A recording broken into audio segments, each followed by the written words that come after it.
Bez tohohle kovu by neexistovala elektronika. Ani smartphone v tvé kapse, ani počítač na stole, ani družice na oběžné dráze. Každou vteřinu se na světě pájí miliony čipů a všichni drží díky cínu. Kov, který před 5000 lety otevřel lidstvu éru bronzu, dnes spojuje tranzistory v procesorech.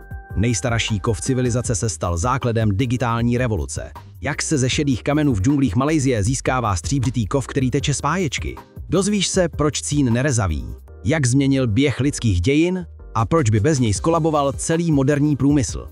Koukej až do konce. Finále ukáže, co stojí za každým čipem v tvém telefonu. Tohle je příběh kovu, který přežil tisíciletí a zůstal nenahraditelný.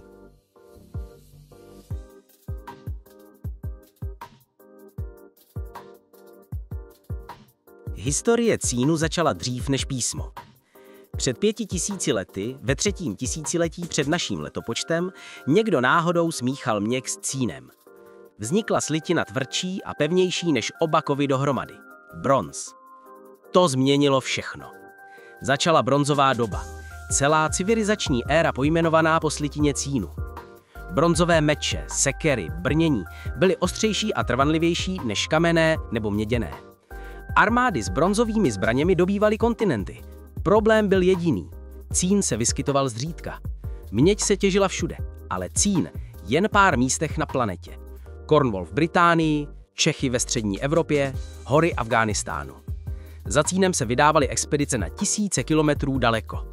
Féničtí obchodníci pluli k mlhavým břehům Británie přes celé Středomoří jenom kvůli cínu. Kov byl cennější než zlato. Kdo kontroloval naleziště cínu, ten kontroloval vojenskou moc. Civilizace rozkvétaly a padaly podle toho, jestli měli přístup k tomuhle stříbřitému kovu. Ve středověku se cín používal na výrobu nádobí. Cínové poháry, talíře, hrnky.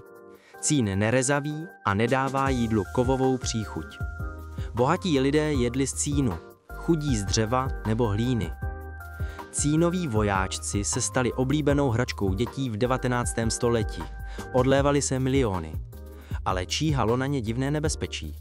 Při teplotě pod -13 stupňů Celsia se s cínem stává zázrak. Stříbrný kov se začíná měnit v šedý prášek. Tomu se říká cínový mor. Krystalová struktura se přeskupuje, kov se rozpadá.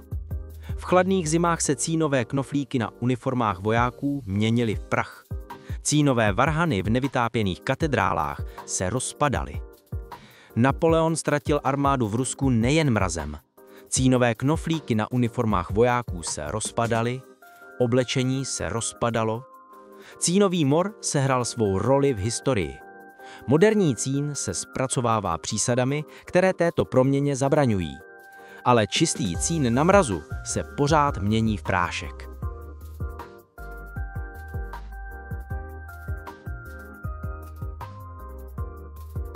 Kde se tedy cínu dnes bere? Cín je vzácný prvek. V zemské kůře ho je jenom 0,02%. Hlavní minerál cínu, kasiterit, oxid cínu. Tmavě hnědé nebo černé krystaly, strašně těžké, hustota skoro 7 gramů na centimetr krychlový. Těžší meč železo. Největší ložiska se nacházejí v jihovýchodní Asii. Indonésie, Myanmar, Thajsko, Malajsie, ty zajišťují kolem 70% světové těžby. Jsou i ložiska v Číně, Peru, Bolívii, Austrálii. Cín se těží 2 způsoby. Povrchovým způsobem v lomech, anebo se plavením z náplaví. Náplavy, to je když kasiterit celá staletí vymývali z horninových pásem řeky a nahromadilo se to v údolích. Těžké krystaly klesají na dno, lehčí horniny odnáší proud. V Malajsii a Indonésii jsou celé ostrovy složené z cínonosných písků.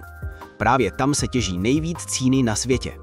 Začíná dramatický proces proměny tmavého kamene na stříbřitý kov. Těžba cínu z nánosů se dělá obřími bagrovacími loděmi.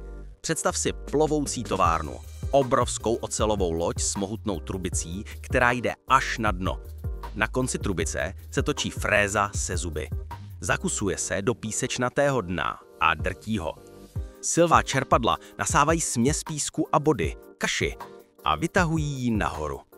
Na lodi jsou promývací zařízení, systém žlabů, sít a odstředivek.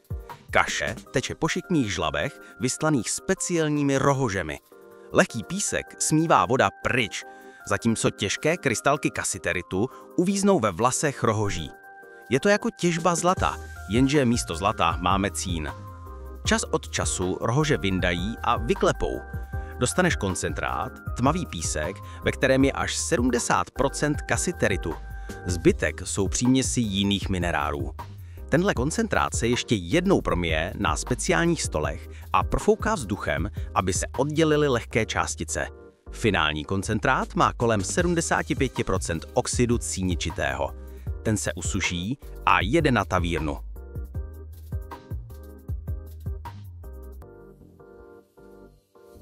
V továrně redukují kasiterit na kovový cín. Koncentrát smíchají s koksem, uhlíkem a naloží do plamenné pece. To je obrovská pec dlouhá jako autobus, vyložená žárůvzdornými cihlami. Uvnitř teplota dosahuje 1300 stupňů Celsia. Hoří zemní plyn nebo topný olej. Plamen se odráží od klenby pece a zahřívá směs ze spodu. Při takové teplotě uhlík odnímá kyslík z oxidu cínu. Kasiterit se redukuje na kov. Na dně pece se hromadí roztavený cín, stříbřitá louže, svítící oranžově od žáru. Teplota tání cínu je jen 232 stupňů, jeden z nejsnadněji tavitelných kovů. Roztavený kov periodicky pouštějí přes výpustě. Otvor v boční stěně pece. Teče stříbřitý kov do pánví. Ale to ještě není čistý cín.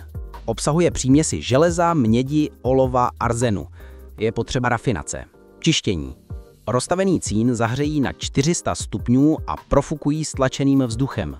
Příměsi se oxidují a ploutnou na povrch ve formě strusky. Strusku sejmou, opakují profukování. A tak několikrát. Čisté cíno se nalévá do forem a vznikají ingoty. Každý váží kolem 30 kg. Stříbřitě bílé, lesklé. Cíno je strašně měkké, dá se poškrábat nechtem, ale má úžasnou vlastnost. Na vzduchu neoxiduje. Přesněji řečeno, pokryje se neskutečně tenkou oxidovou vrstvou, která chrání kov před další korozí. Proto cínové nádobí vydrželo celá staletí. Dnes většina cínu nejde do nádobí, ale do elektroniky. 70% světové produkce cínu se používá na pájení. Pájka, to je slitina cínu s olovem nebo stříbrem. Teplota tání pájky je kolem 200 stupňů, dost nízká na to, aby se nepoškodily elektronické komponenty. Když pájíš čip na desku, pájka se roztaví, zatéká do mezer, vychladne a vytvoří pevné elektricky vodivé spojení. Bez cínu by nebyla možná montáž elektroniky. Každý smartphone obsahuje tisíce pájených spojů. Každá počítačová základní deska desítky tisíc. Všechno drží na cínu. Cín se taky používá na pocínování, pokrytí jiných kovů tenkou vrstvou cínu. Plechovky na konzervy jsou ve skutečnosti ocelový, jen zevnitř a zvenku pocínovaní. Vrstva cínu tlustá pár mikronů chrání ocel před rzí a zabraňuje styku jídla se železem. Výroba bílého plechu je druhý největší využití cínu. Cínové slitiny se používají v ložiskách, babity, slitiny cínu z mědí a antimonem. Jsou měkký, dobře se mazou a vydrží velký zatížení. Organocínové sloučeniny se používají jako stabilizátory při výrobě plastu PVC. Světová výroba cínu je kolem 350 000 tun ročně. To je málo ve srovnání s ocelí nebo hliníkem. Ale cín je strategický kov. Bez něj se zastaví elektronický průmysl. Cena cínu je asi $25 000 za tunu, 10krát dražší než hliník. Zásoby cínu jsou omezený, dostupných ložisek vydrží tak na 30 let při současném tempu těžby. Proto se cín aktivně recykluje, získává se z elektronického šrotu při likvidaci.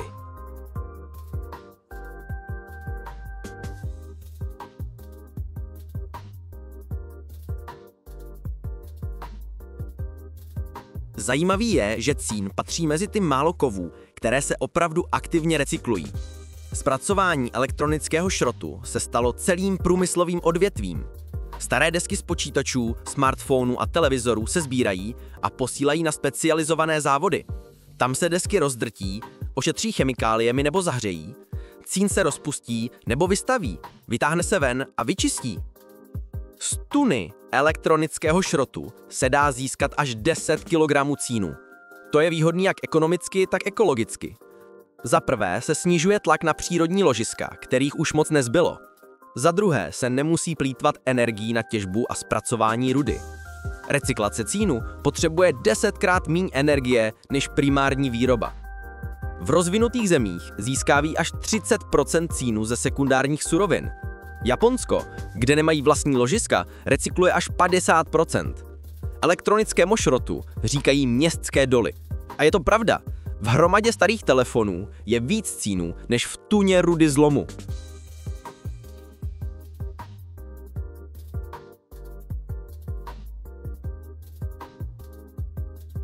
A takhle. Po cestě od tmavých krystalů kasiteritu z tropických ložisek přes pekelné žáry pecí při teplotě 1300 stupňů a spoustu fází čištění se na světlo dostává cín, nejstarší kov civilizace, který se stal základem moderní elektroniky.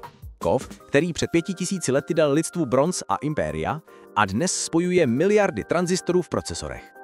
Tohle je příběh o tom, jak vzácný prvek přežil tisíciletí a nestratil svou hodnotu. Naopak, stal se ještě důležitějším. Pokaždé, když zapneš smartphone, počítač nebo jakékoliv elektronické zařízení, pamatuj, uvnitř tisíce kapek cínu drží mikročipy pohromadě. Bez tohohle měkkého stříbřitého kovu by neexistoval ani internet, ani vesmírné satelity, ani umělá inteligence. Cín. Tichý hrdina technologické revoluce. Kov, který spojuje minulost a budoucnost. Od bronzových mečů starověku po mikroprocesory současnosti. 5000 let slouží lidstvu. A tohle není konec. Tohle je pokračování příběhu kovu, který nikdy nevejde z módy.